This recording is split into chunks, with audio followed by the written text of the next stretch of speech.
Chapter 1. The wolf ship was only a few hours from Cape Shelter when the massive storm hit them.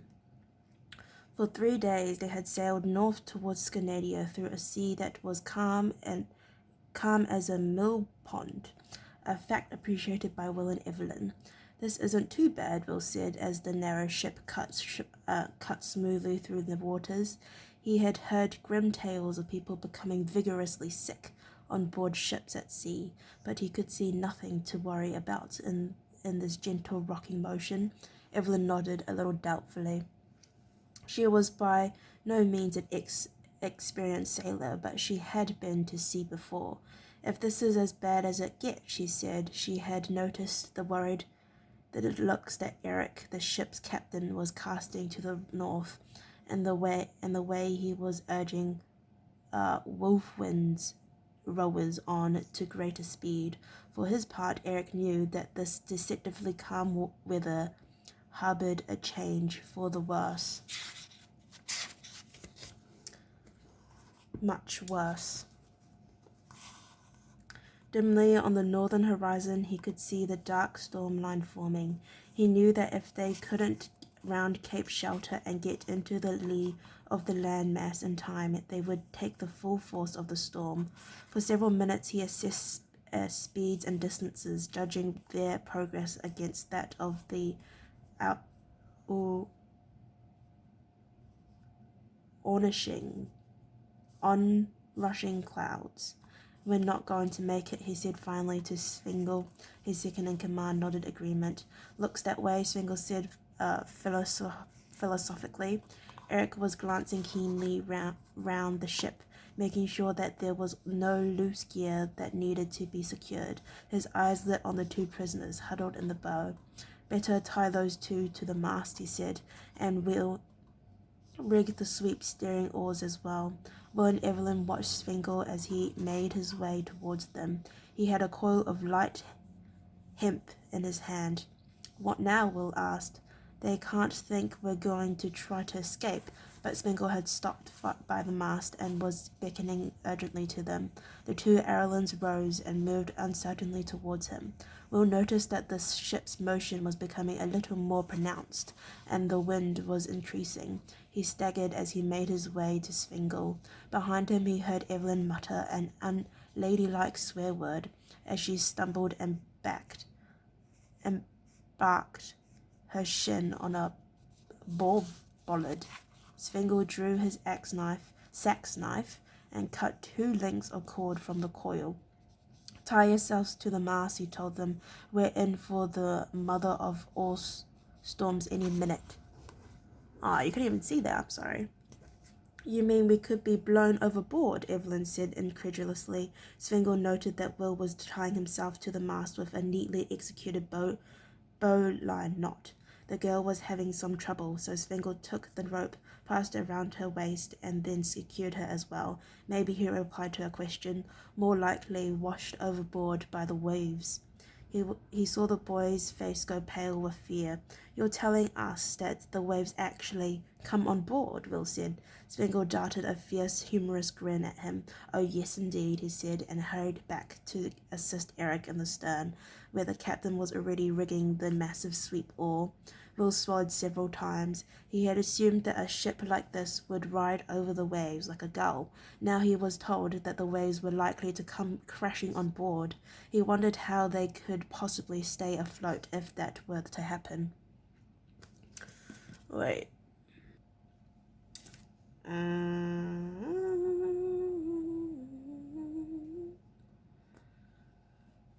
Oh God, what is that? Evelyn said softly, pointing to the north. The thin dark line that Eric had seen was now a roiling black mass only a quarter of a kilometer away, sweeping down on them faster than a horse could gallop. The 2 of them huddled close to the base of the mast, trying to wrap their arms all the way around the rough pine pole, scrabbling for a grip with their fingernails. Then the sun was blotted out as the storm hit them. The sheer force of the wind took Will's breath away, literally. This wasn't a wind like any Will had ever known. This was a savage, living, primeval force that wrapped around him,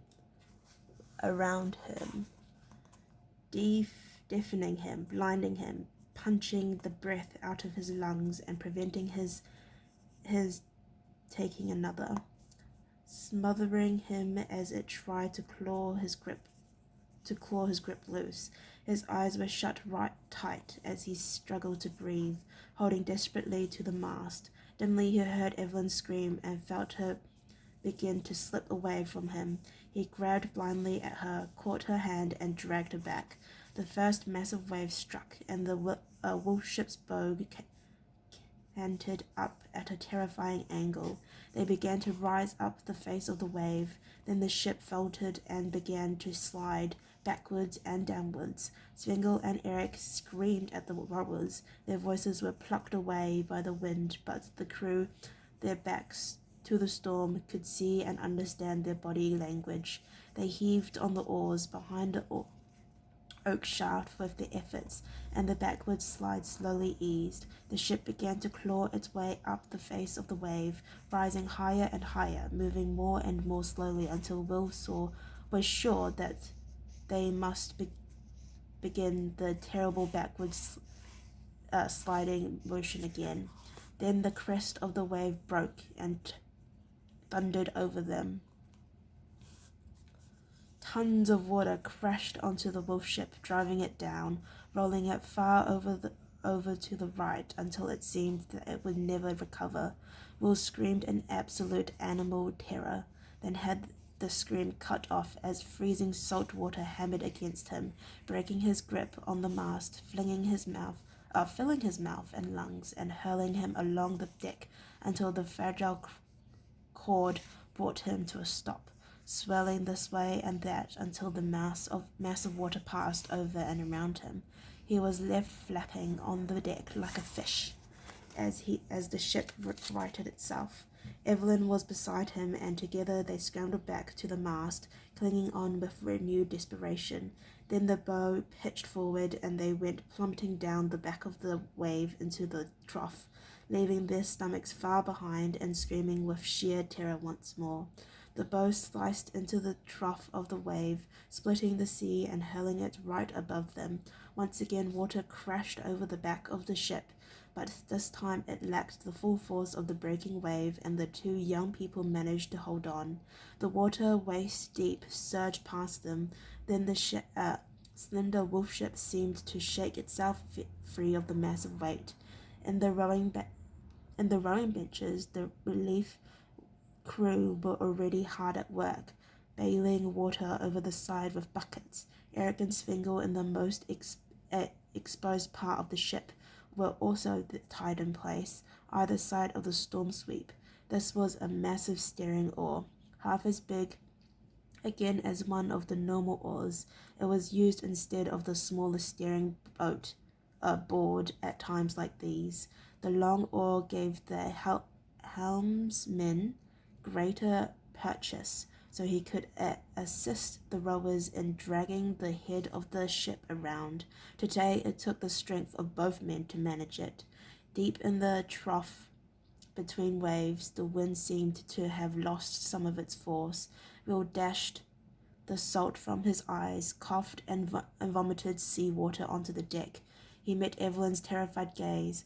Weakly he felt he should do something to reassure her, but there was nothing he could say or do. He couldn't believe that the ship could withstand another wave like that. Yet another was already on the way, even bigger than the first, and marched towards them across several hundred meters of the trough, rearing the and massing itself high above them, higher than the walls of Castle Redmont.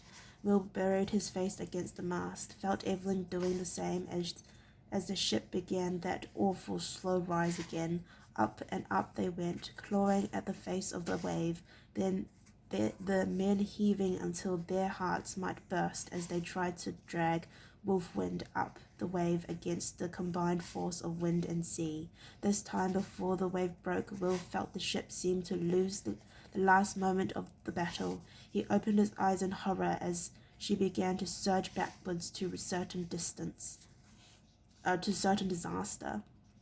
Then the crest curled over and smashed down upon them, and again he was sent spinning and scrambling on the deck, fetching up against the rope that secured him, feeling something slam painfully into his mouth, and realizing that it was Evelyn's elbow. Water thundered over him. Then the bow pitched down once more, and Wolf Wind began another sliding, careening dive down the far side, rolling upright, shedding the sea water like a duck. This time Will was too weak to scream. He moaned softly and crawled back to the mast. He looked at Evelyn and shook his head.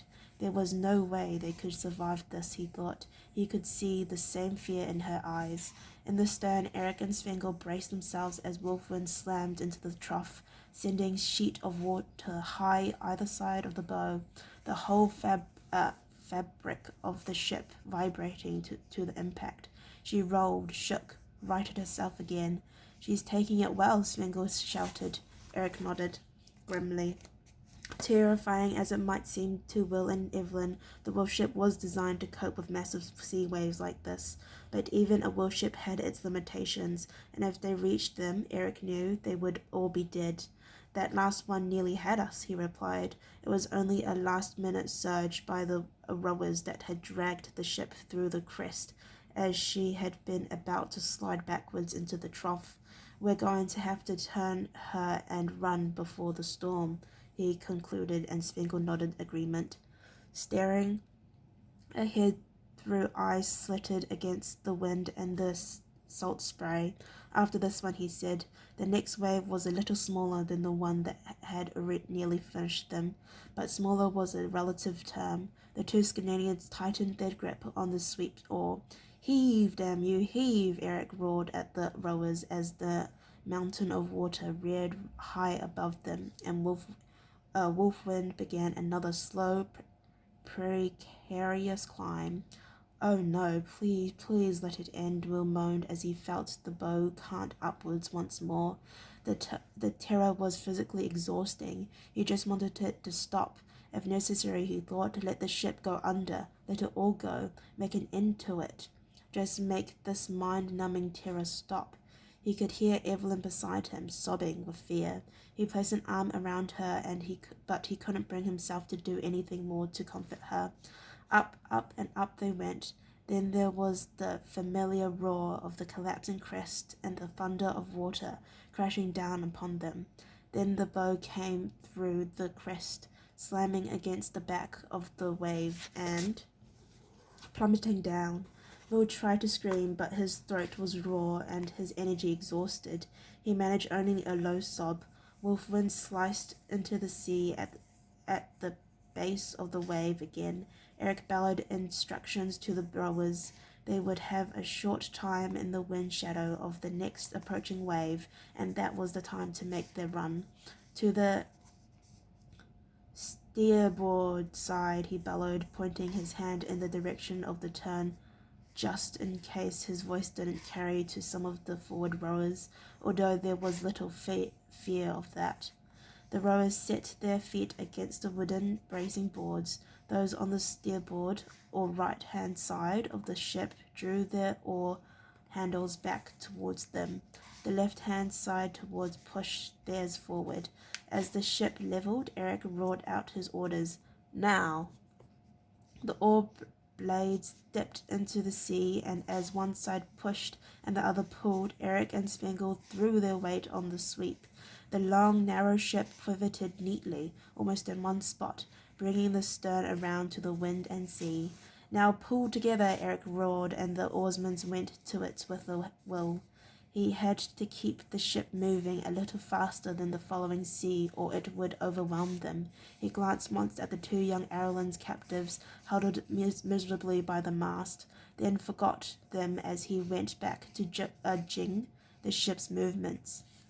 Keeping her stern to the following sea, Any error on his part and she'd broach sideways, and that would be the end of them. They were riding easier, he knew, but this was no time to be distracted.